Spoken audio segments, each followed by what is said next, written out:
Get on your knees and clean it up. That's what people like you are paid for." The words cut across the gleaming lobby of Carter Global Holdings, and suddenly, dozens of employees slowed their steps. Ethan Cole stood beside his cleaning cart, staring at the coffee spreading across the polished marble floor. Only 3 days earlier, he had been Ethan Carter, billionaire heir to one of America's most powerful privately owned companies. Today, dressed in a plain gray janitorial uniform, nobody knew his name. Nobody knew the man they were humiliating would someday own the building. Richard Hayes, the operations manager, pointed impatiently at the mess he had accidentally spilled himself. "Are you waiting for an invitation?" he asked. A few employees exchanged amused looks. Ethan felt anger rise inside him, but he swallowed it. This was exactly why he had come undercover. He wanted to discover how people behaved when they believed he had nothing to offer them. Ethan quietly reached for a towel and lowered himself toward the floor. Then the elevator doors opened. Vanessa Reed stepped out wearing an elegant navy suit, followed by 2 co-workers. She barely glanced at Ethan before stopping beside Richard. "New cleaner?" she asked. "Unfortunately," Richard replied. Vanessa looked down at Ethan as though he were part of the furniture. "Then somebody should teach him to work faster." Her co-workers laughed softly. Ethan said nothing. What Vanessa did not know was almost unbelievable. 2 weeks earlier, she had spent an entire charity dinner trying desperately to meet Ethan Carter, the billionaire's son everyone believed would soon inherit Carter Global. Now, he was 3 feet away, and she could not even recognize him without the expensive suit, luxury watch, and powerful last name. Ethan reached for the spilled cup, but another hand picked it up first. Enough. The laughter stopped. A young woman stood beside him. Her name badge read, Maya Brooks. She worked in administrative services, far below Vanessa and Richard on the corporate ladder. "Mr. Hayes didn't spill that coffee," Vanessa said coolly. "So why are you interfering?" Maya looked at the stain, then at Richard. "Actually, I saw what happened." Silence fell. Richard's expression tightened. Maya grabbed several paper towels from Ethan's cart and crouched beside him. "Come on," she said quietly. "It'll take half the time with 2 people." Ethan stared at her. She had no idea who he was. She had nothing to gain from helping him. In fact, judging by Richard's face, she might have something to lose. Yet Maya smiled and began wiping the floor anyway. For the first time since entering his mother's company undercover, Ethan wondered whether he had finally found the kind of woman he had been searching for. But 3 weeks earlier, Ethan Carter had been certain women like Maya no longer existed.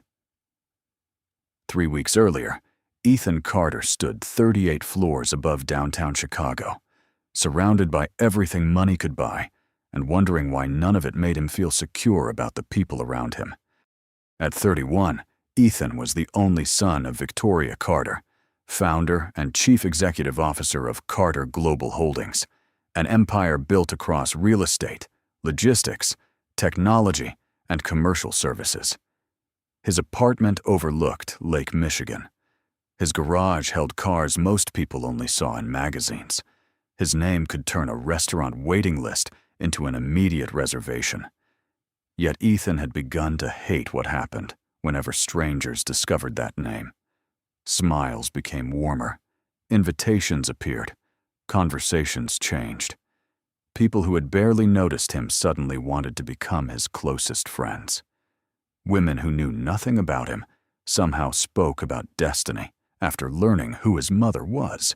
That evening, Ethan attended a charity reception at a luxury hotel with Victoria. Cameras flashed as they entered, and within minutes, people surrounded them. Among them was Vanessa Reed, a rising executive from Carter Global. Vanessa was polished, ambitious, and charming whenever someone important was watching. She laughed at Ethan's quietest jokes and remembered details about his life that he did not remember telling her. Ethan wanted to believe she was simply interested in him.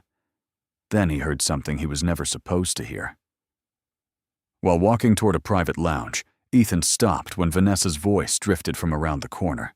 She was speaking to a friend. "Do you understand what marrying Ethan Carter would mean?" Vanessa whispered excitedly. "I would never have to worry about money again. His mother owns half the world." Her friend laughed. "But do you actually like him?" There was a pause. "He is nice enough," Vanessa replied. "But nobody marries a Carter just because he is nice." Ethan stood completely still. The words were not cruel, but somehow they hurt more because they sounded practical.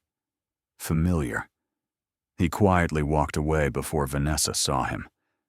Later that night, Victoria found her son alone on the hotel terrace, staring at the city lights. "You heard something," she said. Ethan gave a tired smile. His mother had always been difficult to fool. "How am I supposed to know who sees me and who sees our money?" Victoria studied him carefully. "You cannot control why people approach you?" Ethan turned toward her. "Then maybe I need to meet them before they know who I am." Victoria's expression changed. Ethan had expected her to laugh. She did not. "Be careful," she said quietly. "Taking away your money will not reveal only women, Ethan. It will reveal everyone."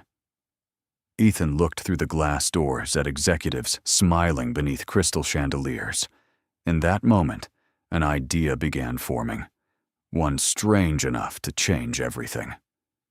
By sunrise the next morning, Ethan had made his decision. He would disappear without actually leaving Carter Global. Only Victoria and the head of human resources would know the truth. For everyone else, Ethan Carter would be away reviewing investments, while a new cleaner named Ethan Cole quietly joined the evening facilities team. Victoria thought the plan was extreme, but she understood why her son needed answers. 2 weeks later, Ethan stood before a mirror in a modest apartment Carter Global normally reserved for temporary employees. The transformation was simple because he did not want a costume. He wanted ordinary. He wore inexpensive work pants, comfortable shoes, and a gray company uniform with Ethan Cole printed on the identification badge. His luxury watch remained locked inside his penthouse. His usual car stayed in the garage. He took the train downtown and walked the final 4 blocks to Carter Global, carrying a plain backpack. The experience felt strangely liberating until he entered the building. Ethan had walked through that lobby hundreds of times as Victoria Carter's son. Security guards normally greeted him before he reached the doors. Executives crossed the room to shake his hand. Employees smiled. That morning, nobody looked twice. A security officer checked his identification badge and pointed toward the service elevators without recognizing him. Ethan almost smiled.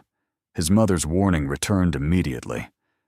"Taking away your money will reveal everyone."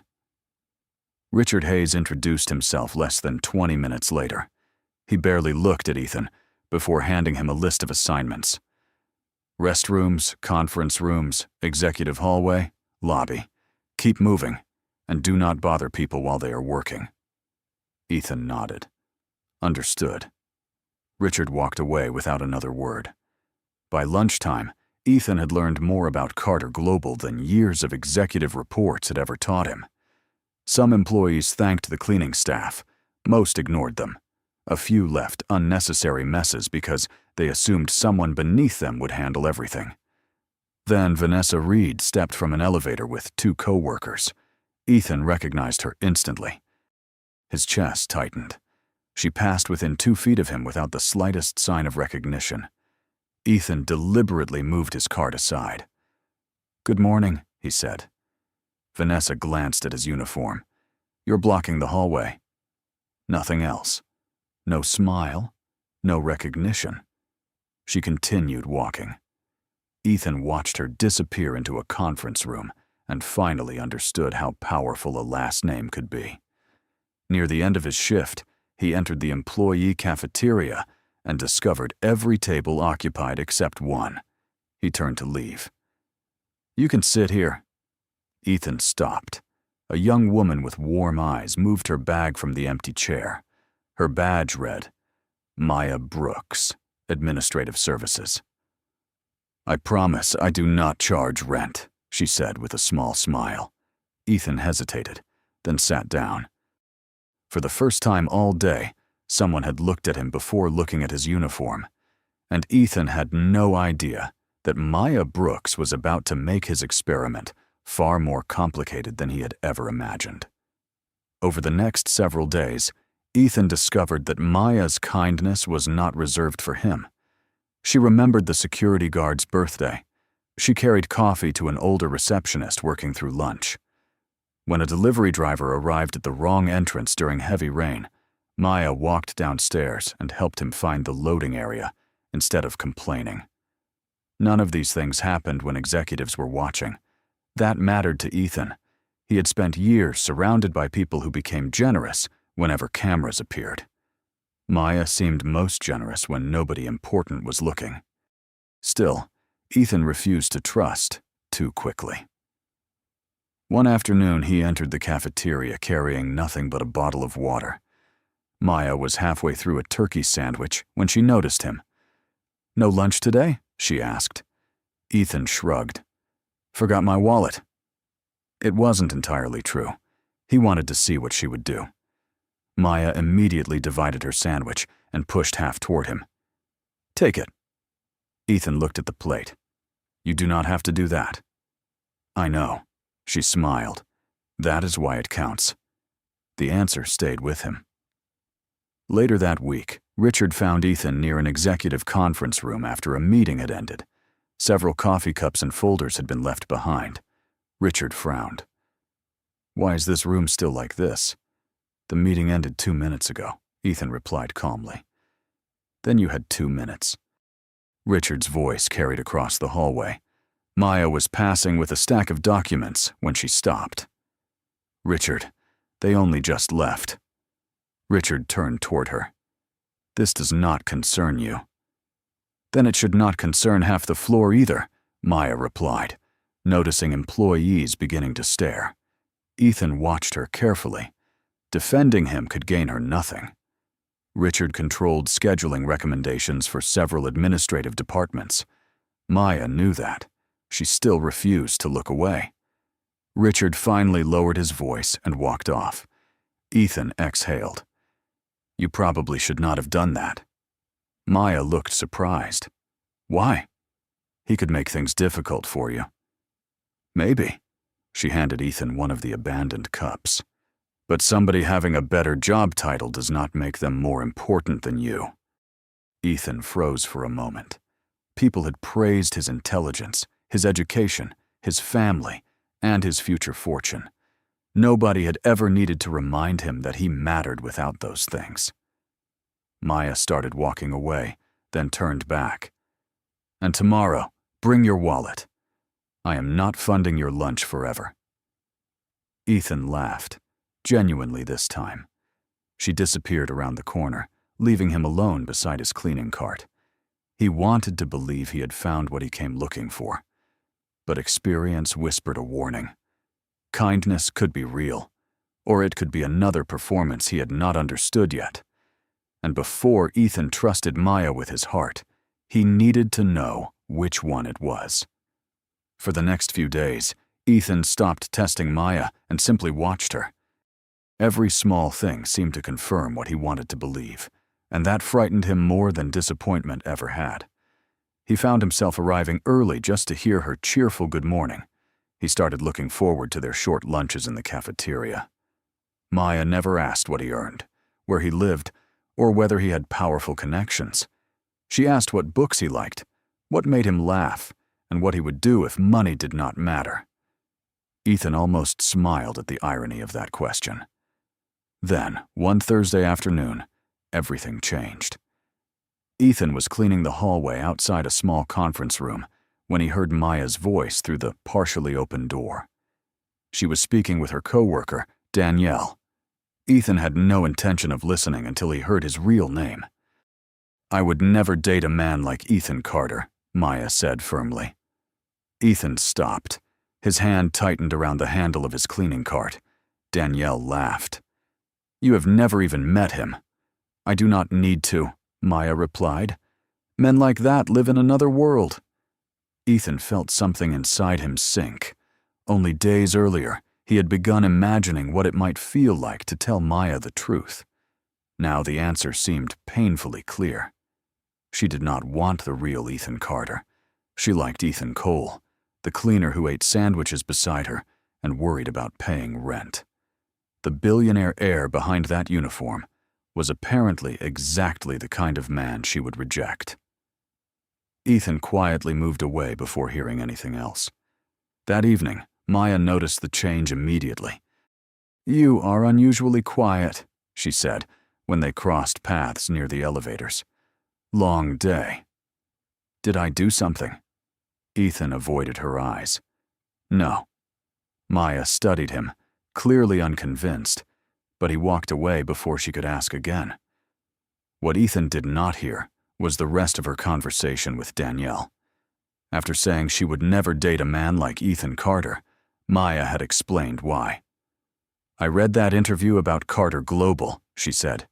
"He talked about growth and profits, but not once about the people cleaning these floors or working overnight in the warehouses. Maybe he is a good person. I do not know. But wealth can make people forget what ordinary life feels like, and I could never build a future with someone who thinks a job title decides a person's worth." Danielle smiled.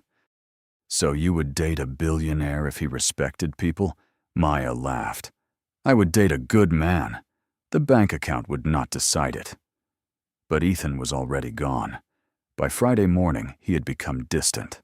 Maya felt it. She did not understand it. And from across the lobby, Vanessa Reed noticed something else entirely. She watched Ethan speaking briefly with Victoria Carter's longtime executive assistant, then saw the assistant address the cleaner with an unmistakable look of respect. Vanessa narrowed her eyes. For the first time, she wondered who Ethan Cole really was. Ethan spent the entire weekend trying to convince himself that Maya's opinion did not matter. By Monday morning, he knew he had failed. He missed their conversations. He missed the way she treated everyone with the same quiet respect. More importantly, he could not forget that he had walked away before hearing everything she said. When Maya entered the cafeteria that afternoon, Ethan finally approached her. "Can I ask you something?" Maya looked at him cautiously. "That depends. Are you going to disappear halfway through the conversation again?" Ethan deserved that. "What do you think about people with money?" Maya frowned. "That is a strange question. Just answer it." She considered him for a moment. "Money does not make someone good or bad. It just gives them more opportunities to show who they already are." Ethan remained silent. Maya continued. "I have met people with almost nothing who were selfish, and wealthy people who were generous. I care about how someone treats people who cannot do anything for them." Ethan suddenly understood what he had missed. "So you do not hate rich people?" Maya laughed. "Where did you get that idea?" Relief washed over him, followed immediately by guilt. He had judged her while secretly testing whether she judged others. The irony was impossible to ignore. Their friendship slowly recovered. Over the following week, Ethan learned more about Maya's life. She had grown up on the South Side with her mother and younger brother. Her mother worked long shifts at a hospital, and Maya had taken her first job at 16 to help with household expenses. She was not ashamed of struggling, and she did not romanticize it either. She wanted stability, meaningful work, and eventually a family built on honesty. That final word stayed with Ethan. Honesty. Every conversation brought them closer while making his secret heavier. One evening, after most employees had left, Maya found Ethan replacing supplies near the lobby. "You know what is strange?" she asked. "What?" "Sometimes you talk like someone who has spent a lot of time in boardrooms." Ethan smiled nervously. "Maybe I watch too many business videos." Maya laughed, but across the lobby, Vanessa was not laughing. For days, she had been watching him. She had seen senior employees become strangely careful around the new cleaner. She had seen Victoria Carter's executive assistant quietly hand Ethan an envelope instead of leaving it with facilities. Then Vanessa noticed something else. Ethan turned toward a security camera, and for one brief second, the light caught his face at exactly the right angle. Vanessa froze. She remembered a photograph from a business magazine. Same eyes, same expression. She pulled out her phone and searched for Ethan Carter. Her smile disappeared. Meanwhile, Maya looked at Ethan and said softly, "Whatever your story is, Ethan, I hope you trust me enough to tell me someday." His heart tightened. He almost told her everything. Almost. But before he could speak, his phone vibrated with a message from Victoria. The annual Carter Global Gala had been moved forward.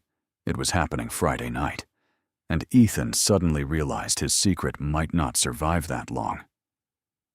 Friday night transformed Carter Global into a world Ethan knew too well. Black cars lined the entrance, executives filled the lobby, and hundreds of guests gathered beneath glittering lights for the annual company gala.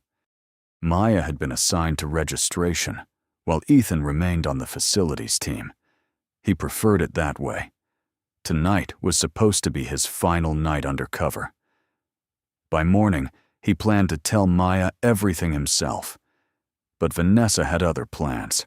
She had spent days comparing photographs, asking careful questions, and watching Ethan from a distance.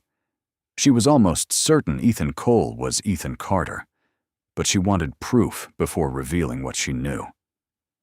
Shortly after dinner began, Richard noticed Ethan carrying supplies near the ballroom entrance. "What are you doing here?" he demanded. "Facilities asked me to restock the guest area." Richard looked around at the executives nearby and lowered his voice. "People like you belong behind the service doors tonight. Move!" Ethan remained calm. "I am doing my job." Vanessa approached just as several employees turned toward them. She studied Ethan with an expression he could not read. "Richard is right," she said. "This is an important event. Guests should not have to watch cleaners wandering around." Ethan stared at her.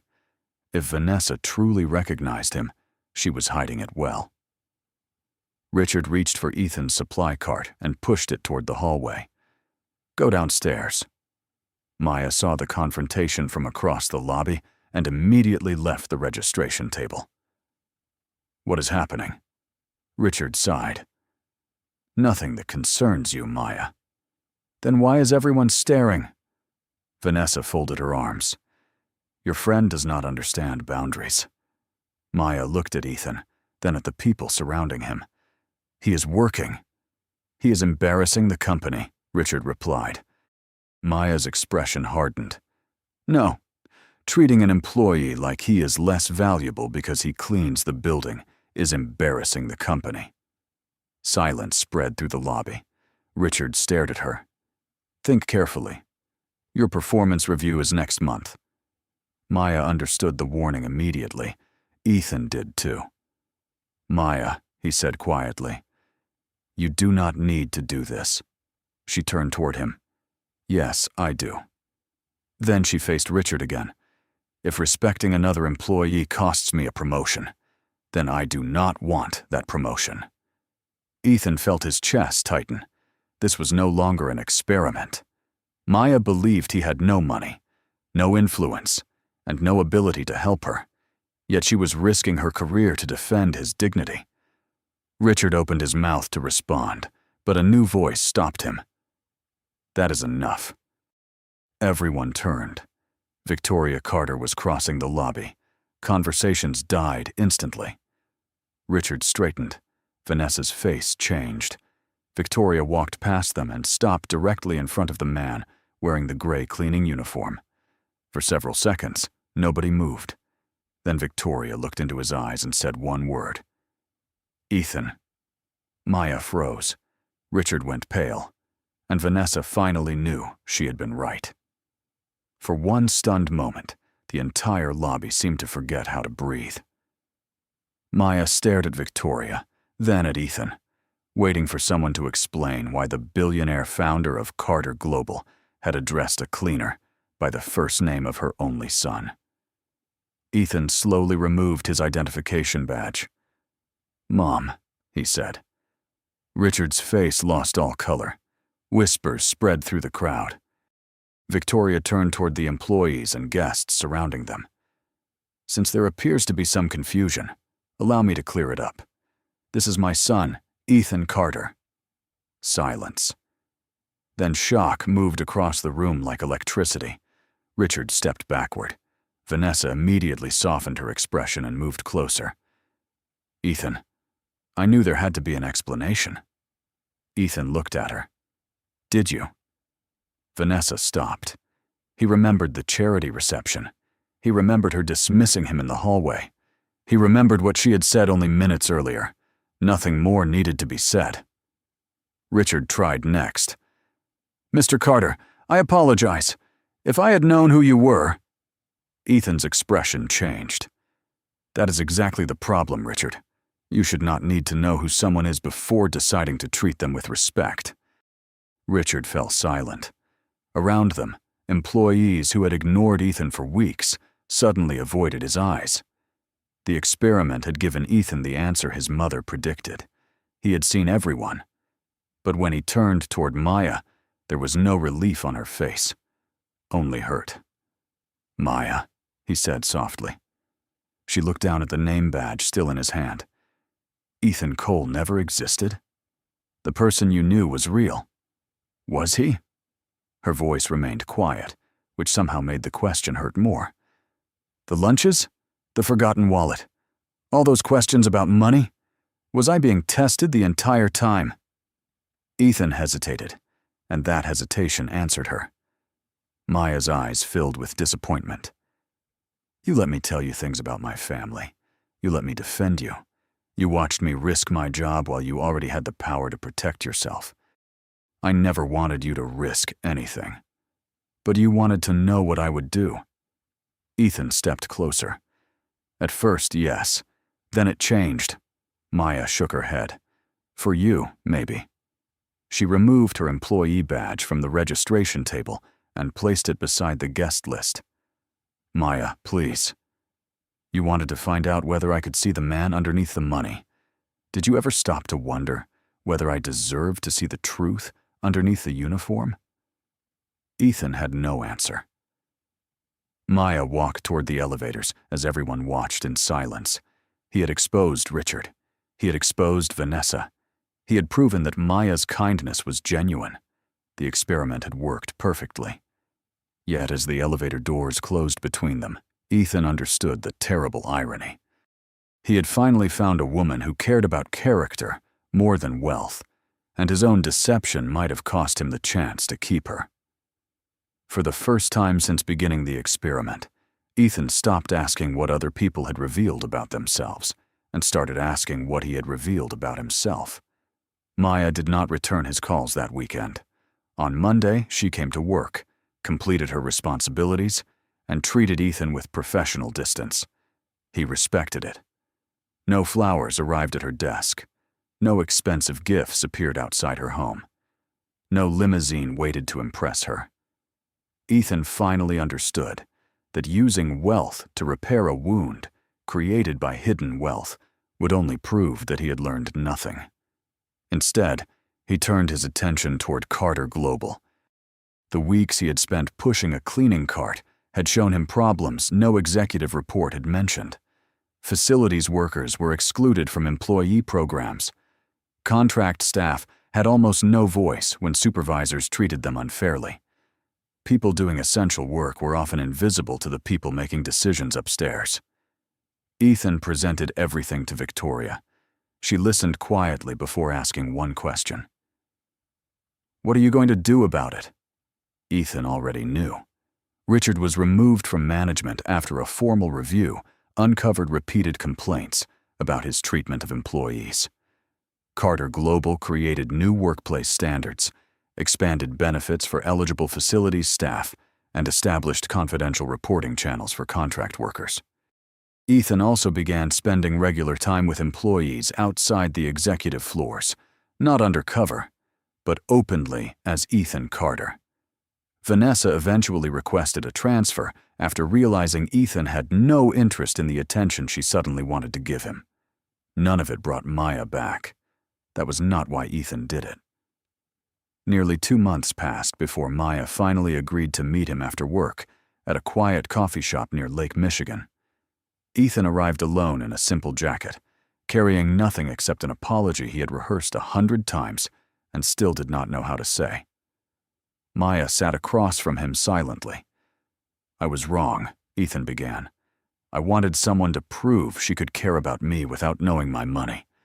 But I never considered that trust has to work both ways." Maya watched him carefully. "You hurt me. I know. And changing company policies does not erase that. I know that too." Ethan took a slow breath. "I'm not here to ask you to forget it. I came because you deserve something I did not give you before. A choice." Maya's expression softened slightly. Ethan continued. "No disguise, no test, no secret. You know exactly who I am now. If you want to walk away, I will let you." Silence settled between them. Then Maya asked, "And if I stay?" Ethan smiled gently. "Then we start over. Slowly, honestly." Maya studied him for several seconds before reaching for her coffee.